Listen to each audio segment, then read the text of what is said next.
Hey guys, welcome back. It's Michelle again. I've got Ismael Perez for round two. I'm so excited. So once again, he's the author of Our Cosmic Origin, and he is a cosmic ambassador to the Earth. And you mentioned that you represent a group called the Emerald Order. I'd love to hear more about that. How did you come about the Emerald Order, and what are they like? I mean, is this a whole group of extraterrestrials that are here to help us in this time? Absolutely. They are what you call the guardian races. They represent various stages in as far as celestial administration is concerned. The highest level of this group is known as the Order of Gold, which is the equivalent to the Eternal of Days. And then the second aspect of this, Cosmic Brotherhood of Light, we call it the Silver Order, and then after that we call it the Emerald Order. We also have the Sapphire Order, the Ruby Order, and those are all the different names of the various groups that are assigned to different realms and different levels of reality. And this is a thing, Michelle, a lot of the starseeds down here are actually working for the Emerald Order. They just don't know it yet. There's other names to identify the Emerald Order. We're also known as the Melchizedek Cloister, and we see the Melchizedek name repeated over and over in the Old Testament when Melchizedek appeared to Abraham and gave him the priesthood. And then, of course, that priesthood is what allowed for the rise of King David's kingdom, which was the most righteous kingdom ever. And then, of course, Solomon came after that. So that same priesthood, that same brotherhood and sisterhood covenant, you could trace it all the way to the early Israelites. And as it continued through the line of Jesus and Mary Magdalene, even Jesus was part of the Order of Melchizedek. So all these, light beings that have been associated around this order are all members of the overall cosmic brotherhood and sisterhood of the Emerald Order. And it doesn't have to be just by bloodline, right? I mean, wouldn't we have chosen to come into these avatars and be unseen in a way from a spiritual perspective? Or at the time, was that all just bloodline? No, it's not just bloodline, but the bloodline is what the order protects, because the bloodline is actually the pure, undiluted stock, also known as a seraphim lineage, the lineage that could be traceable all the way to Michael the Archangel. So Michael the Archangel is kind of like at the head of the order. He's also known as the Order of Michael. We have the Order of Melchizedek, and then, of course, at the highest level is the Order of Metatron. So those are the three main cosmic orders that are associated with the Emerald Covenant. So it's not just bloodline, but they do protect that bloodline because that's the bloodline that is associated with guardianship, with custodianship of, the different realms and stuff. Is it from their original seed? I mean, yes. You mentioned that the earth was seeded. Right. Just like every world, every universe has been seeded by the higher intelligences, by rather what is known as the Christed races. So, beyond the 5th, 6th, 7th, and 8th level of reality, we have what we call the Christed races. The Christed races have different names. Some people call them the Soharian races. And these are intelligent, sentient beings that have reached the level of unity consciousness with all that is. So that's why they're considered the Christed races. So the Christed races are also the members of the central universe of the mother universe, which I call in my book the central universe of Havana. So they're also associated with the central race. So the original, you could say the original race that set the archetype for all other races to made in the image of was the central race of the central universe, which is an always existing race that has never had a beginning or end. But again, how did you make contact? Well, they actually contacted me, when I was in my early 20s. They told me who I was, that I was actually part of the order, that there were others out there like me that were also associated with the order, and that in time we would all unite. We would all create some sort of network of light around the world to usher in, the 7th golden age of enlightenment. Do you think we were activated when it was necessary for us in order to protect us into the times? You know what I mean? It seems like there are many people who died because they came forward with information before it was time. Absolutely, yeah. Those were the pioneers. They came before us, and they actually set the foundation for us to, speak our truths in the way that we're all doing it now. Now it's like everyone's coming forward with what they know and stuff. So yeah, it's all part of the overall divine plan to usher in heaven on earth. Now, you've said, so I've been a big fan of the prophecy of the book of Revelation, and I've really done a lot of research on the line of King David. Mm-hmm. But you said that these prophecies have been galactic, and they've been for a long time. Tell me about the galactic prophecies. I mean, I've learned there's Hopi prophecy and Lakota prophecy, and there's obviously prophecies of Joseph Smith, even in the Mormon religion, and that are all coming true today. Mm-hmm. And so I'm curious, talk to us about the galactic prophecies. Okay, so all the prophecies that we hear about through these, spiritual figures, they all derive from the ancient original galactic prophecy that could be traceable back to Lyra. So according to the Lyran prophecy, that the last battle between duality, between good and evil, would actually take place here on planet Earth. And of course, with the result of good winning, and eventually that would kind of like restore the entire galaxy back into balance and light. So the original prophecies are, you could actually trace them all the way to Lyra. From Lyra, the prophecies were carried over to the different solar systems, including the Pleiadians and Alcyon. Alcyon carried the prophecies over to the times of Atlantis and Lemuria. And then, of course, those were known as the original CDC plates that contained the actual real prophecies and the real deep knowledge that was later omitted and diluted by the powers that took over during the times of Atlantis, with Babylon rising and all that stuff, creating organized religion. And of course, that distorted the prophecies. But the original prophecies have always been kept within the benevolent groups, or these, secret benevolent societies that have been associated with the Melchizedek order. So, yeah. Wow. I mean, that is so cool. How did you get that knowledge? Like, did you do research on that to read about it somewhere? Like, or was that a direct download? It was both. First I got a direct download because I am a Melchizedek by blood. I do come from the lineage of the House of David and Solomon. And so I also did it through investigating, by actually researching. And I ended up discovering that, the Brotherhood of Light has always been prevalent here in our world. And that is the reason why the Dark Brotherhood has failed over and over to erect their world domination. When you think of history, every empire collapsed because of something. It's not just, they don't just collapse accidentally. There was an intelligent counterattack or a counterbalance to every empire, and that was always known as the Order of Melchizedek.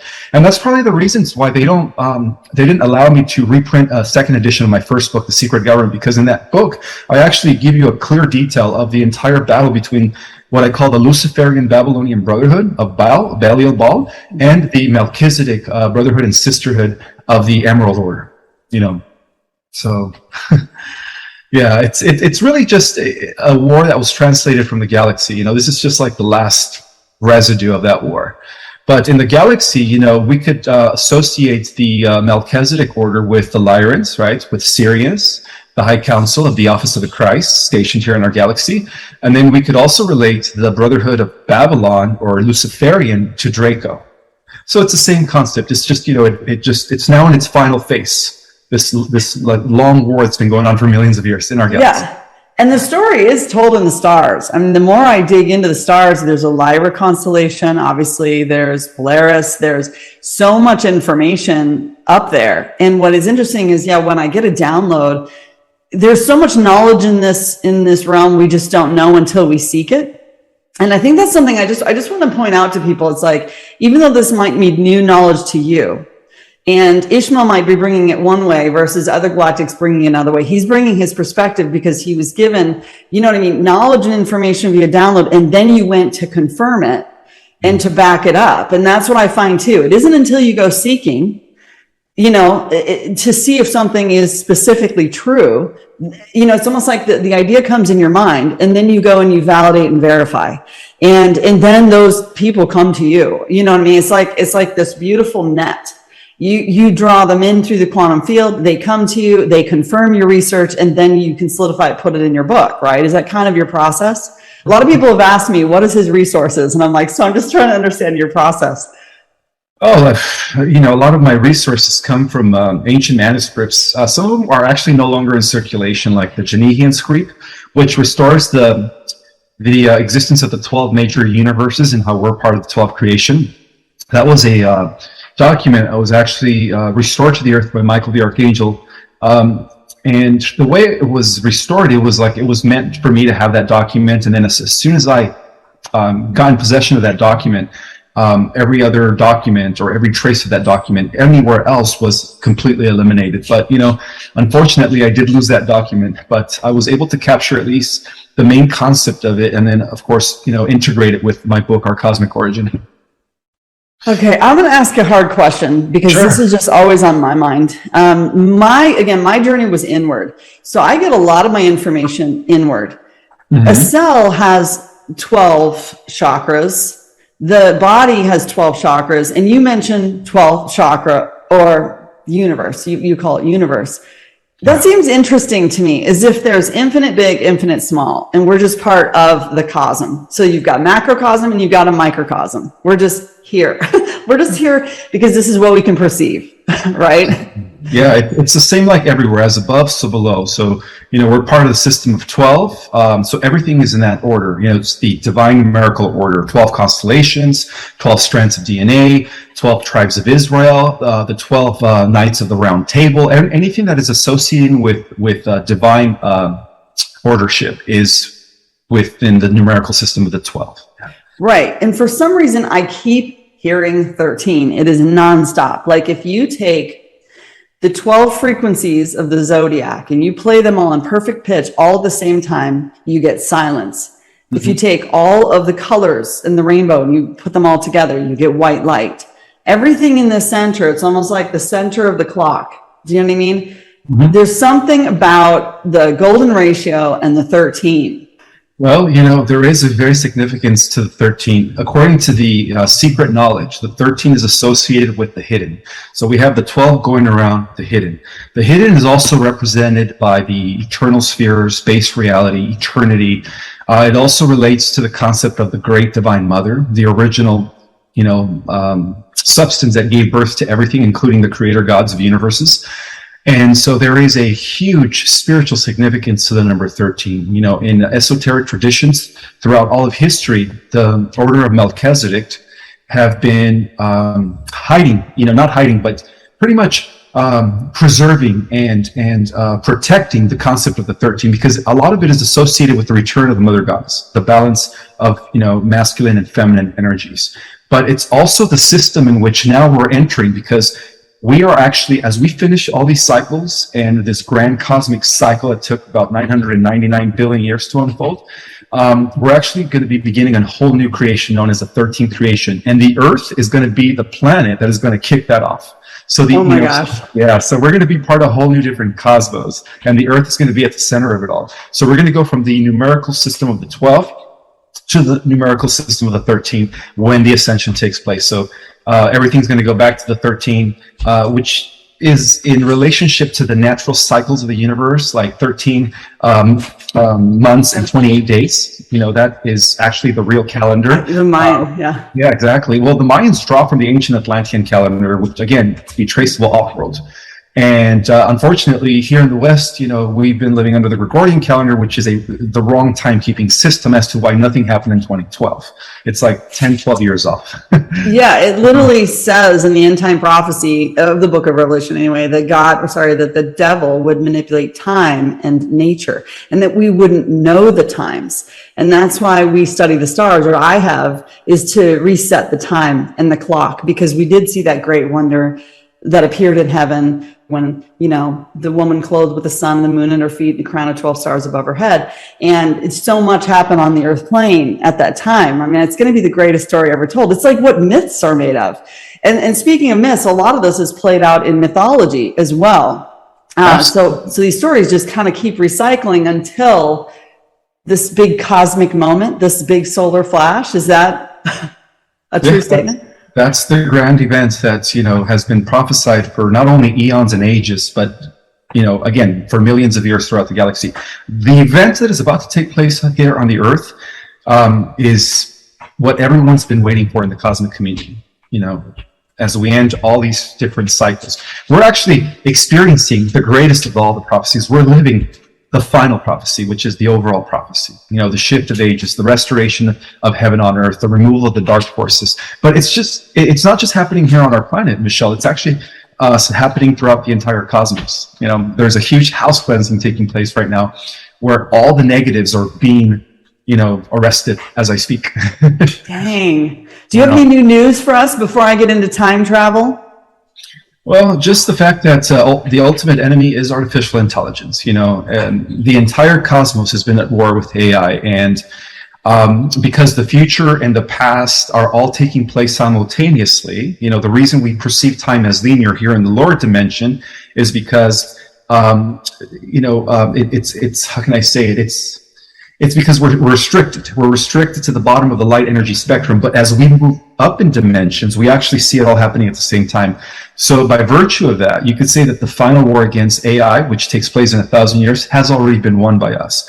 So future versions of ourselves, which are already angelic, super, humanoids, have already, established the victory against AI. So they're coming from the future to let us know that they won the war, that it's just a matter of it playing out in linear time, but from a higher perspective, it's already taken place. It's already, been squashed. AI is no longer an issue anymore. I've been told that some people who come here with a soul contract or who are higher dimensional beings think, oh, this will be a piece of cake, because they're used to being able to time travel, to go back in time and change anything and then go forward in time and make alterations, maybe even slow it down or rewind it to replay. So what would you say? Have you learned to time travel? Have you been practicing time travel for a while in the mind? And has that helped you get clarity over your soul contract? Absolutely. A lot of the information that I'm getting regarding the cosmic activities comes from my future self, a version of me in the future. And I was told that many of us actually time traveled from the future to alternate the timeline where we win the war against AI. So yeah, I've been, experimenting or experiencing a little bit of that, where I see different glimpses of the future. And that's why I'm going to be, in my next book, it's all about prophecies. I'm going to be talking about what's going to be going on after the millennium, after we win the war against AI, and what life is going to be in the new cosmos as we all partake in the 13th creation, as we begin this new cosmic cycle that's going to last another 998 billion years. So what's so crazy about that is, as you get that download and you agree with it, if it's a download you agree with, then you almost start to manifest it. So which is happening first, the cart before the horse, or the horse before the cart? Does that make sense? Like, it's confusing. Absolutely. And also, when somebody writes things when somebody writes something, they're writing it into existence. So there's the question posed: is the prophet, when the prophet writes, is he writing because he's getting a glimpse of the future, or is he creating that future scenario through his writings? Exactly. Like, which one is influencing which? I think it's both. I think it's happening simultaneously.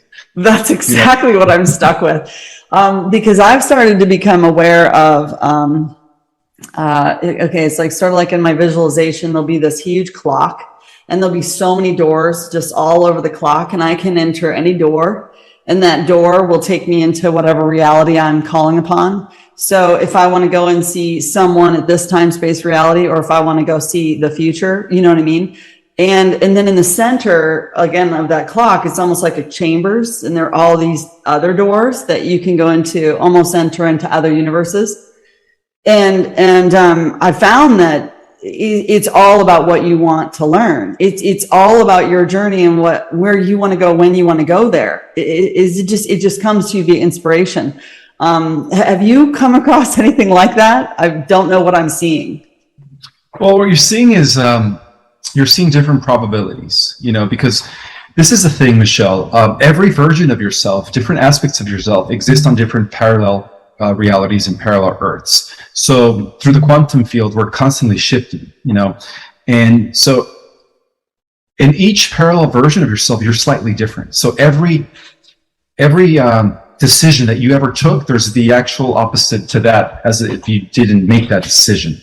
And so there's almost an infinite amount of versions of yourself in that respect, but ultimately it's all going to collapse into one when this multi-dimensional integration takes place. And that's going to determine where you're putting your focus right now in the here and now. So your perception in the here and the now will actually collapse and determine the ultimate timeline that you're actually going to experience, overall. After the flash. After the flash, exactly. Because right now it's like every probability is existing. Oh, wow. Because you can work within it. But when the solar flash comes, it changes things so much that all probabilities are shifted and different because it's a different type of, completely different type of reality. Yeah, because we're at the hub of everything right now. What happens here on the Earth is not only going to affect the cosmos, but it's going to affect everything going both, in the future and in the past. It's going to collapse everything into a solid, permanent timeline. Okay, because I've also realized that there's almost like you can almost just ask your mind intuitively for a point in time in your life where you branched off into another pretty solid reality. You know what I mean? And you're almost aware that there's this other life. It's almost like if you have the timeline like this, and there's a point in that timeline where suddenly it went like this, and you have a completely different career or a completely different set of talents that you developed because you had a totally different set of circumstances. You know what I mean? But I've been told you can't easily travel from one to the next. You almost have to go back to that starting point and travel. So you're saying all those are going to merge. Absolutely. Yes. I don't understand. Like my mind is blown on that time. The time travel is something that I really want to understand better because it seems like all artists who create music and who create, in fact, even when I look back on my artistic creations, you can see that I was painting the future, and that's why they had to have such control over the artists of the realm, is because through musicians and song and lyric and all of that, putting it out into the realm would have been something that the dark, you call them the dark ones, I'll just say, that would have really had to hold control over because people are intrinsically kind and they're intrinsically, virtuous, I would say. So they're constantly creating, and whenever they'd put something out there, it would need to be highly controlled or have rituals or sacrifices over it in order to control what's coming out and being manifested in this realm, right? So are we all futurists? I mean, is everyone a time traveler? They just didn't know it? That actually seems to be the case. We have, not only are we under amnesia as to who we were before we came here, but we're also disconnected from the future versions of ourselves. Because like I said, it's all happening at the same time from a higher perspective, from a higher dimension. It's all happening at once. And also we could correlate the higher you go in dimensions, the more you're able to see what's happening everywhere at the same time. The lower you dimensions, things become more linear, like from point A to point B. The higher you go in dimensions, you could see everything's happening in the entire circle. I love it. I love that because again, so the concept of the law of one, and that we are everywhere always, and that our archetype or our consciousness is available across the net, if you will. That's true. But it's interesting because we hold this avatar, this 3D time-space reality where it's a challenge. I mean, it's almost like putting together a puzzle, which I love. I'm having fun with this experience. Personally, I wouldn't have picked any other experience. I hope people realize that even if you feel alone right now and you're learning who you are, you know what I mean? It's still so much fun to put the puzzle together. Yeah, I don't think I've ever felt more alive. I don't know about you. I agree with you. This is the final incarnation, and we are going to be integrating all of our lives, all of our ancestry into one when this ascension takes place. So I'm excited, and just like yourself, you feel like you're putting the pieces of the puzzle together. I think we all are, and I did. That's why I was able to write my books, to give people, my perspective on the cosmos based on my downloads and my research and stuff. And a lot of people can relate to that. A lot of people are actually having memories as they're reading my book. It's triggering them in a way where they're actually waking up, they're activating. I've had thousands of people thank me for writing that book. They said that book was definitely a trigger to their own galactic memories as to who they were before coming to the Earth.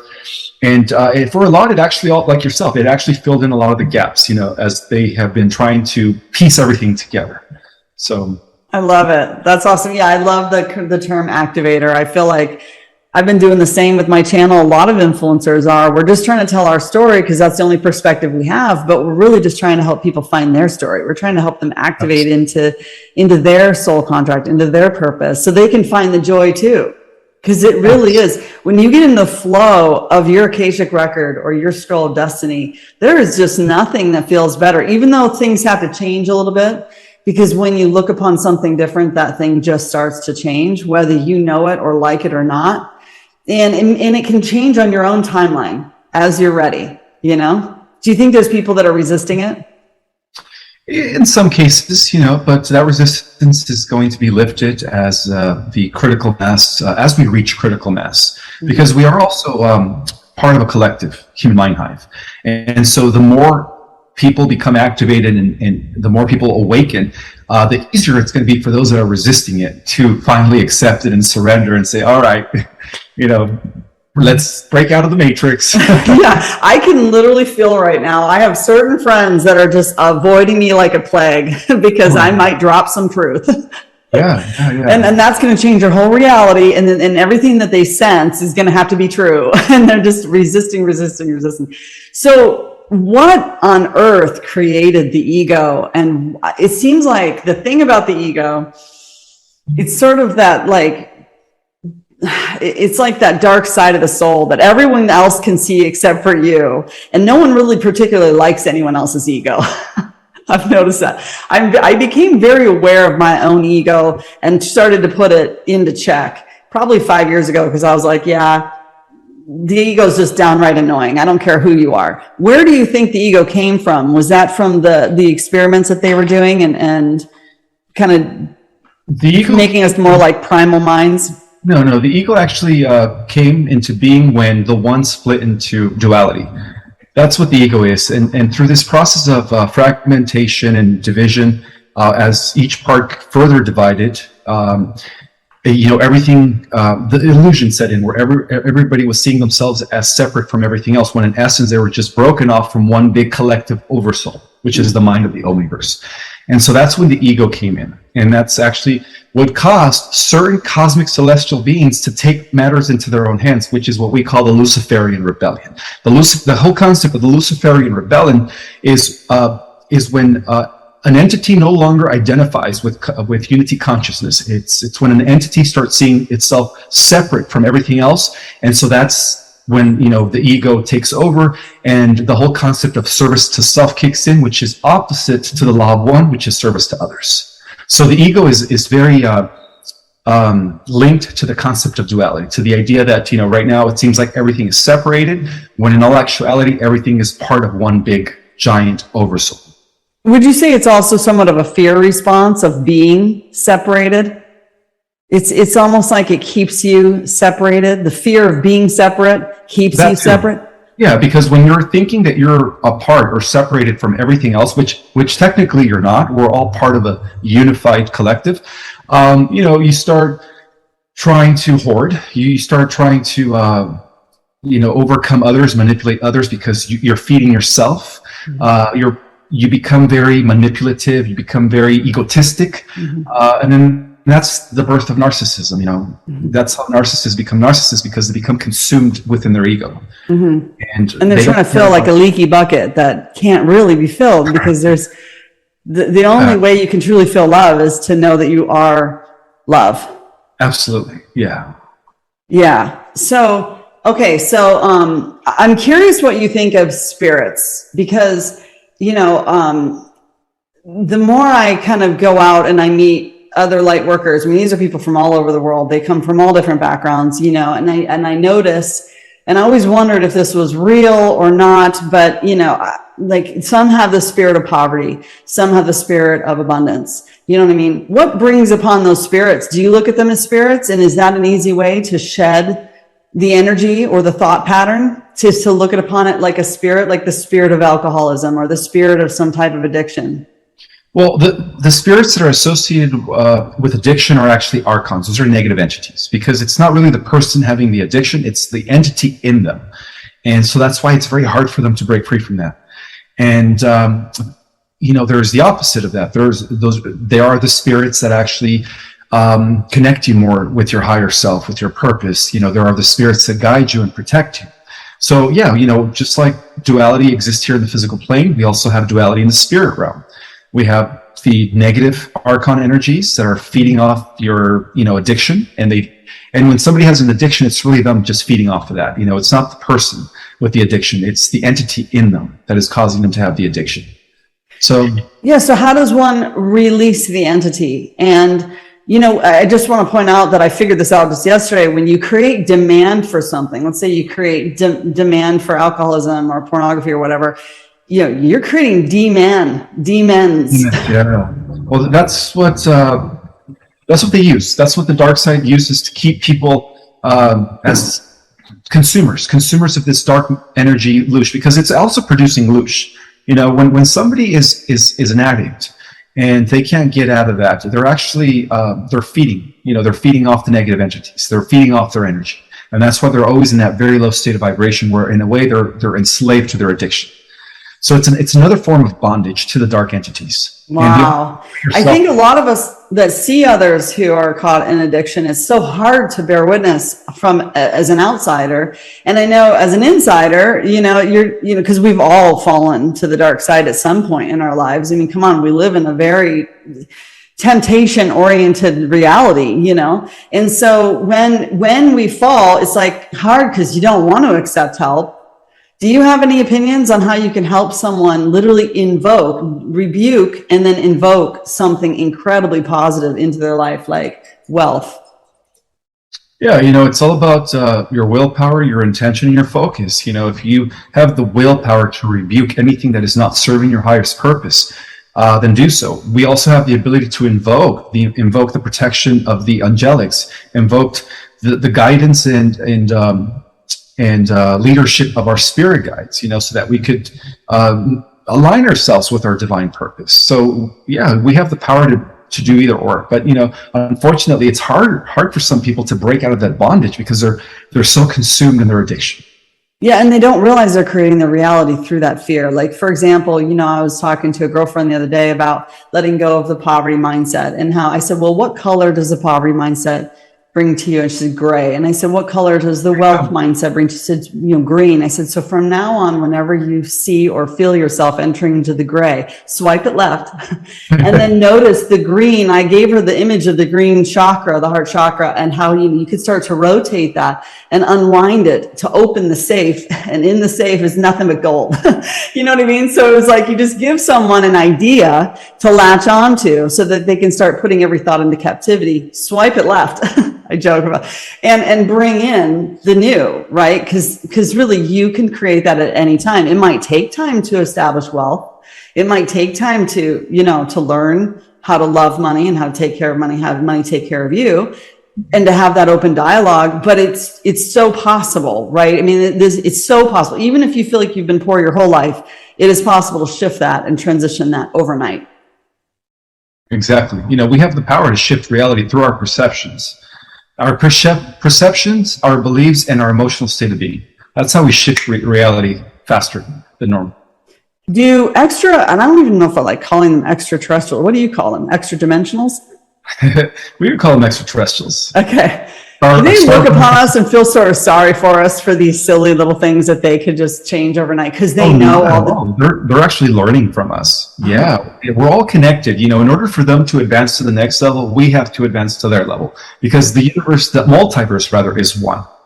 At the highest level of reality, Michelle, it's a one giant network of neurons, and we're all part of that. So just like how at the micro level of reality, our trillions of cells, our billions of neurons are working together to make us function.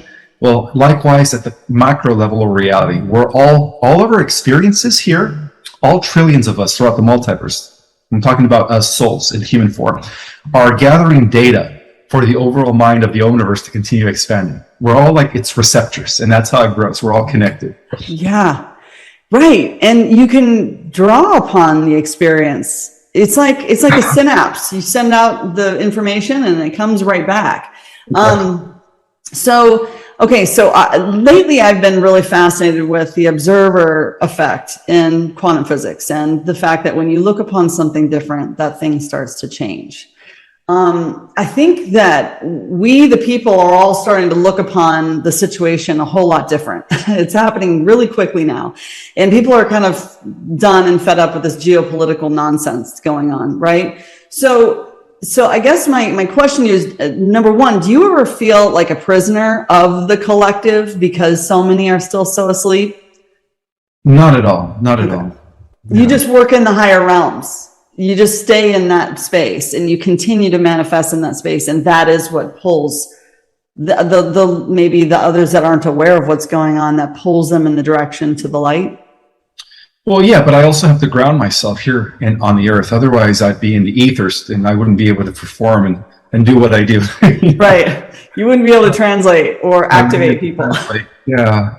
So it's a matter of integrating and balancing the higher chakras with the lower chakras so that I could become a instrument or a vessel of the transmissions that I'm getting from my, I guess, level of reality, my higher self that exists all the way to the 24th dimension.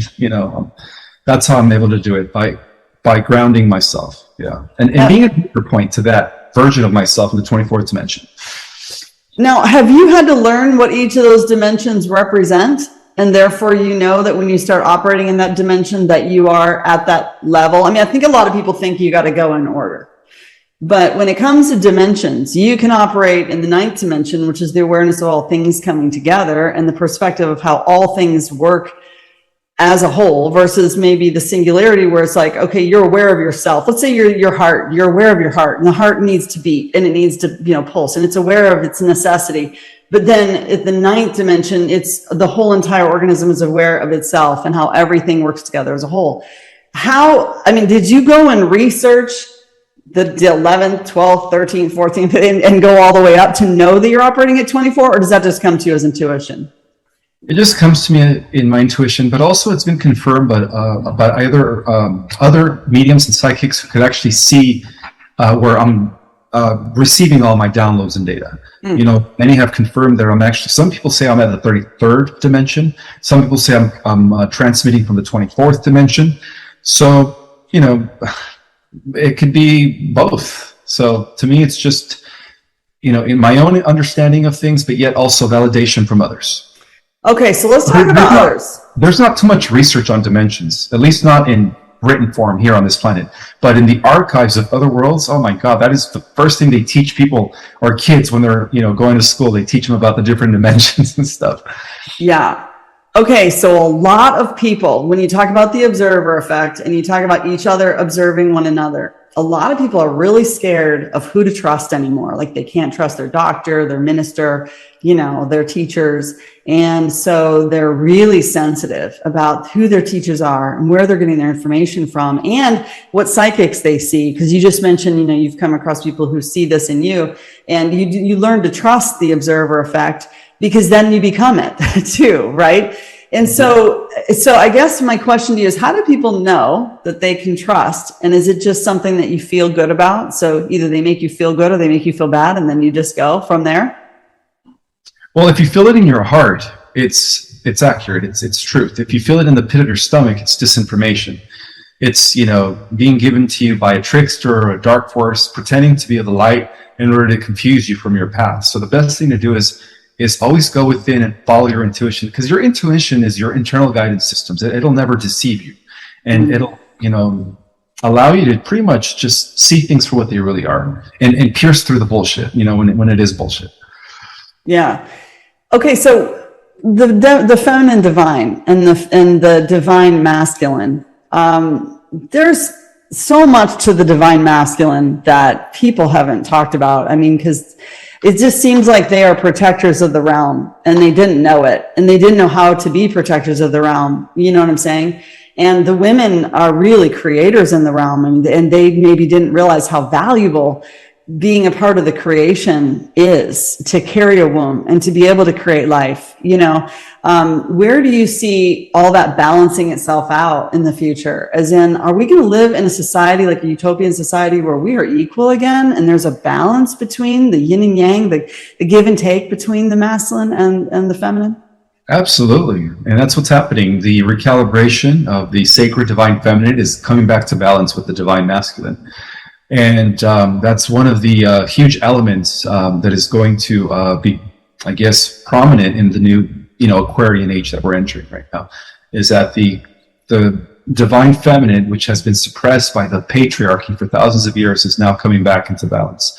And I strongly believe that at the highest levels of reality, the ultimate creator, it's an all-nurturing substance, which I call the Great Mother.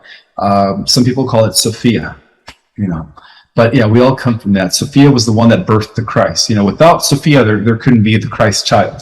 Right. I mean, that's the thing. It's like, women have just been erased from the history books. I mean, we're proud. We're not going to come around and say, we're, woe is us. Women don't do that. We don't cry in our milk. But you guys are stepping up to the plate. Yeah. You guys are becoming warriors, activists. I love it. Yeah. I think it's really amazing to see the ladies come forward in the truther movement. But I also see a shift in how men perceive women. I'm seeing a shift, and it's almost like they're raising the bar, and they're like, enough's enough. But why do you think so many of the women have been removed in the history books? And when you were reading your ancient scripts and stuff, were the women included in those? Was it a different type of reading? Yeah. The ancient manuscripts all were about the restoration and veneration of the divine mother feminine, or the divine mother goddess. And every civilization out there beyond third dimensional level of reality honors and venerates the mother, the divine mother, as the source of all creation. So what we've experienced here in the last thousands of years, due to the infiltration and takeover by the masculine Draco, we've seen a huge suppression of the divine feminine, and even through organized religion, they always demonize her as a whore, right? Mary Magdalene was a whore, when in actuality, Mary Magdalene was the representation of the embodiment of Sophia. Her and the Christ were actually twin flames. They came together to represent the unity of the divine and, the divine masculine and feminine coming back together as one. And they were a perfect example of that. And, just like he had 12 disciples and apostles, Mary Magdalene had the 12 Magdalenes. So It was equal. Yeah, it was very equal. She was considered as equal to Jesus during those days. And they were part of a community known as the Kub-aron, or the Essenes, which also translates as the pure ones.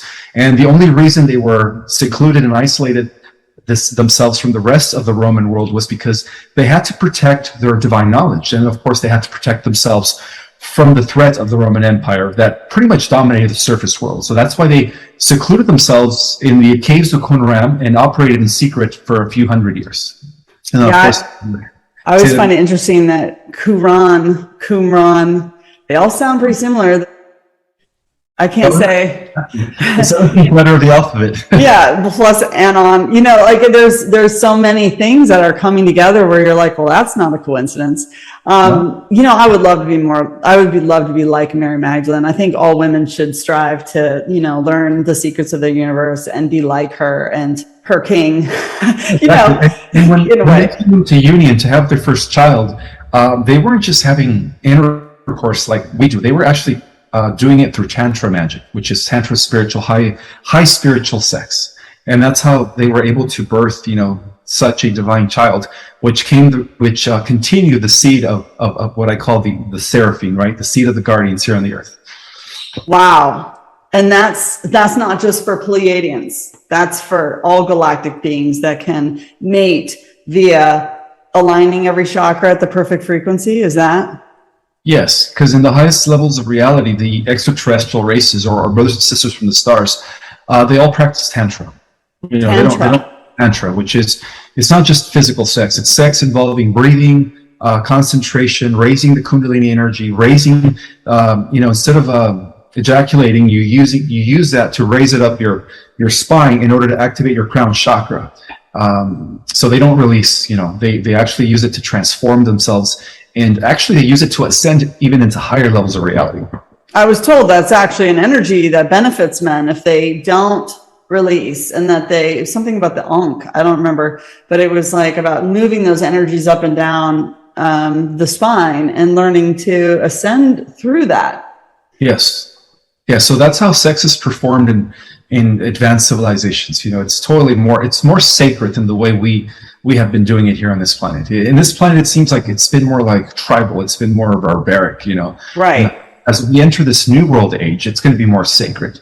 There's going to be more it's not only an exchange of energies between a male and a female, but it's also a catalyst to together evolve into higher states of consciousness through intercourse. It's ultimate light. There's just infinite possibilities we're not aware of. And so to open and expand your thinking, even to take in the new idea and then to become available to it, then you start to learn it. And okay, so I had a very interesting experience in a visualization I'm being asked to share with both my audience and with you, because I'm really, really fascinated with the feminine divine and the powers that be, the powers within her. And I think, and I'm curious if this is also one in men. One of the doors, I was seeing this big clock, and I chose a door to basically connect with one of my spirit guides. And as he opened the door, he was bawling. You know, he was really sad, and I had no idea why he was sad. So I just went into the space, and it was really dark, and I went down the tunnel. And because it was so dark, my instinct was to convert to my light being, my light body, so just pure light, sort of so as to illuminate this cave. And there were all these children, souls that were quite traumatized. And so my instinct was to just grab a piece of my heart, you know, my golden light, and to give it to them. And of course, they received it with open hands, and then they put it in themselves, and then they were cheerful and lit up. And I just kept doing it, one child after another, until I could just literally start to, almost like on a, it was almost like a wheel, and I was spinning on a wheel. I was just letting all this like orbs fall down into the children.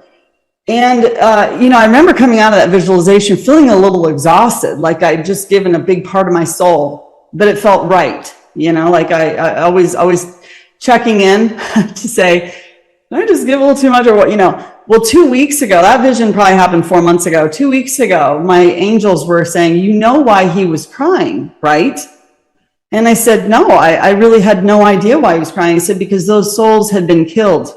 They had died, and you know you gave them new life, right? And I said, no, I had no idea that I was giving them new life. And so I don't know if these are sparks of ideas or if this is just like a feminine divine ability.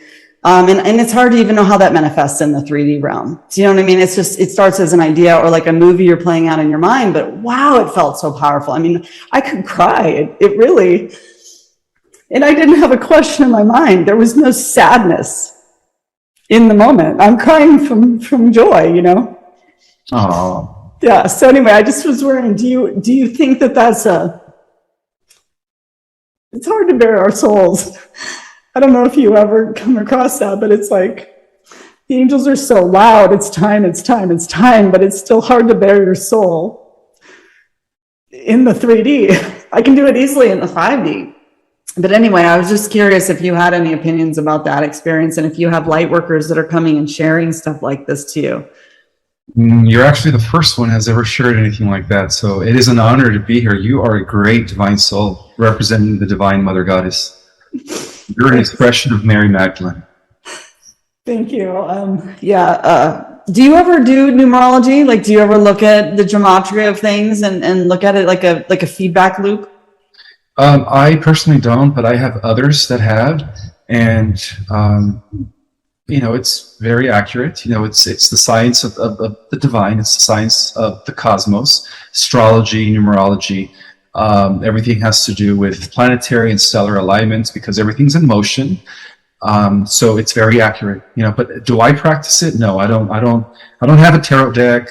I'm not out there, you know, practicing astrology or anything. Yeah. I'm just a cosmic ambassador. Yeah. Well, I've been using this new knowledge to shift the minds of men and women about, you know, some of the geopolitical stuff that's been going on. And because we're really over the target with getting people to establish their republics again and to bring back common law, which is what Moses was teaching, which is what Jesus was teaching. And you know, he had created ecclesias, which were the modern day version of an assembly.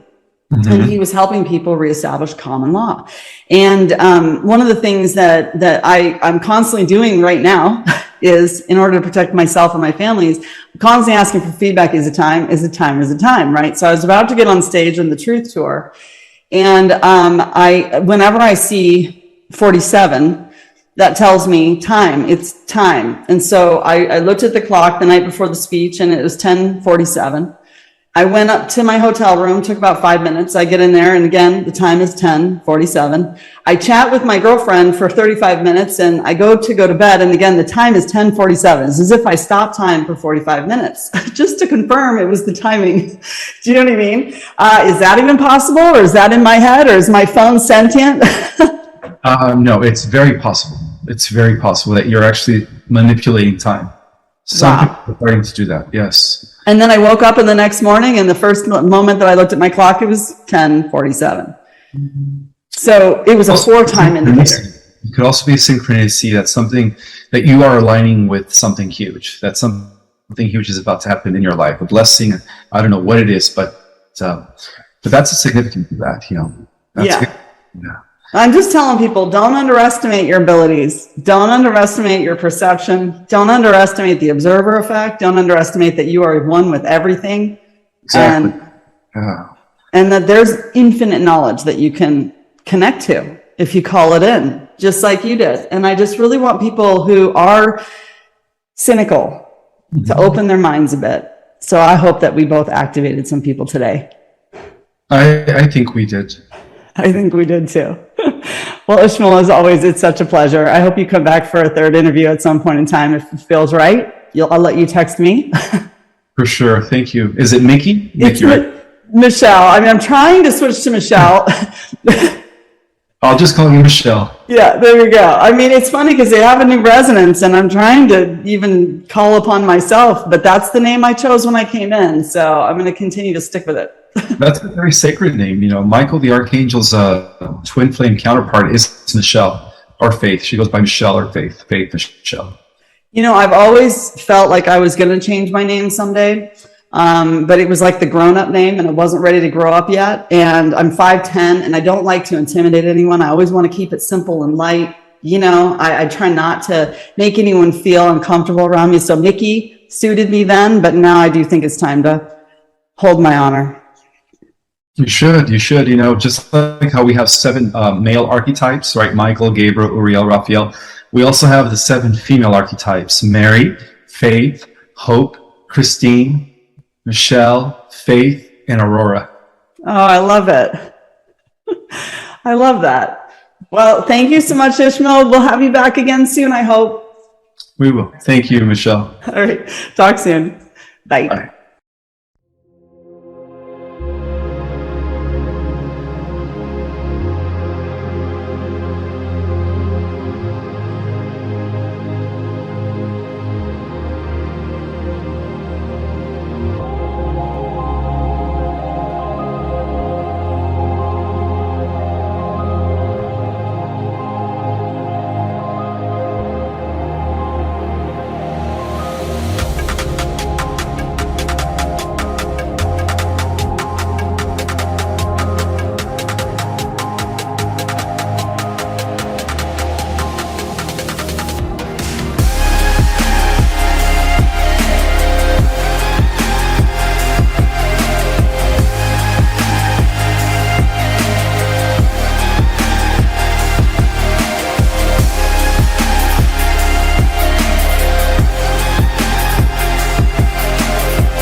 Chẳng được quên khi cơn mưa đêm lại về. Em đã quên lời thề và ta như đông chìm sâu. Không còn mới em anh nhận màu. Em chỉ cần mơ đâu em bay. Chỉ còn là những cơn mưa vô giá. Cho bên mưa em không mơ anh.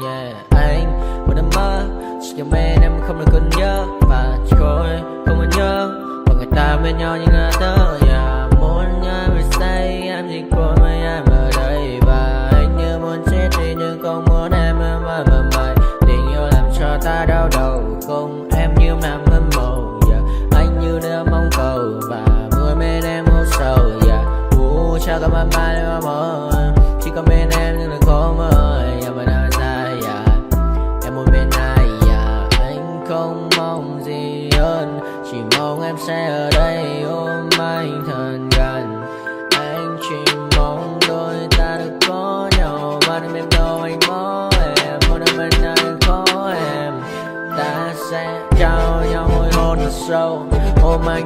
I know you told your friend you're not okay, and tell me what's wrong and why you never said you felt that way. And guess you're trying to stay strong and fake a smile until I look away. But I've known you too long, it hurts to watch your blue eyes fade to gray as you fade away, as you fade away. Yeah, I'm about to fade away, cause every time I wake up I feel like it's Monday. Something's going wrong with all the chemicals up in my brain. All of a sudden I don't look at anything the same way. Got a build up of my thoughts sitting in an ashtray. I'm sorry that I'm so inconvenient, okay. Just let me be me and I'll stay out of your way. I can see the way you look at me, I'm such a disgrace. I never really asked to be brought into this place. You wanna love me? Well then baby have a taste. All the highs and the lows, no you'll never be the same. I don't really wanna hurt you, but I can't control the pain. If you're sticking by my side, maybe we could be okay. Okay, okay, maybe you could be the change I need today. I promise that I've never felt this way. I really hope that you will choose to stay through all the pain. I know you told your friend you're not okay, and tell me what's wrong and why you never said you felt that way. And guess you're trying to stay strong and fake a smile until I look away. But I've known you too long, it hurts.